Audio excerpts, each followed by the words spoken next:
Play it out for us. How does that happen? How does it actually lead to that result? Well, I would take issue with the premise of the question that nothing was done. Operation Midnight Hammer was a very effective. Well, I didn't say nothing was done. I said in this war. Ultimately, this war started. Well, this under this administration, unlike other administrations, which cut bad deals and pallets of cash with no ability to oversee whether Iran is actually pursuing a nuclear program. Which is where we we're want at. to litigate JCPOA or the Iran deal.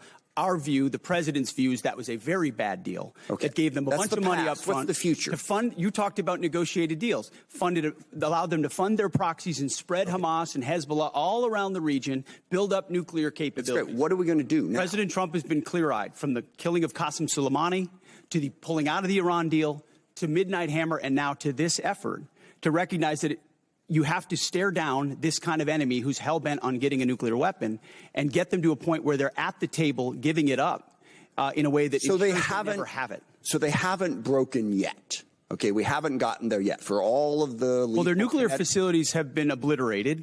Underground, they're buried, and we're watching them 24/7. So we know where any nuclear material reclaiming might be. My time for we're watching a quick second here.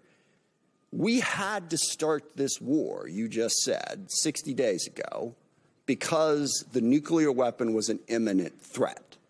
Now you're saying that it was completely obliterated? They had not given up their nuclear ambitions, and they had a conventional shield of thousands of missiles. So Operation Midnight Hammer accomplished nothing of substance. It left us at exactly the same place we were before. So much so that their facilities were bombed and obliterated.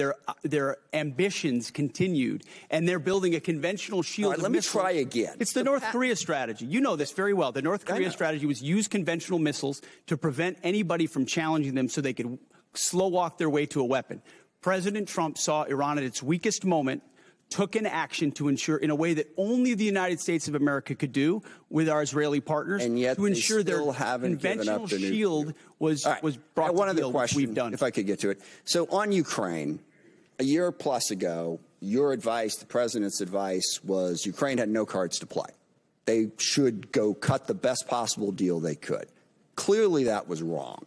What did you miss? What did you miss about the conflict between Russia and Ukraine that you didn't see that Ukraine was going to be capable of doing what they've done in the last 14 months? What we didn't miss, and we're here in this committee, is that Joe Biden, with no accountability, gave hundreds of billions of dollars of our weapons to Ukraine, to an outcome that never would have happened if President Trump was president. So he pulled out you guys don't talk about that. Ultimately, President Trump believes there should be a peace deal between Russia and Ukraine. But you didn't expect Ukraine to be where they're at right now. I'm asking you, just from a strategic standpoint, what I think the Ukrainians have shown great courage, and I appreciate that Europe is now paying for any weapons that we provide.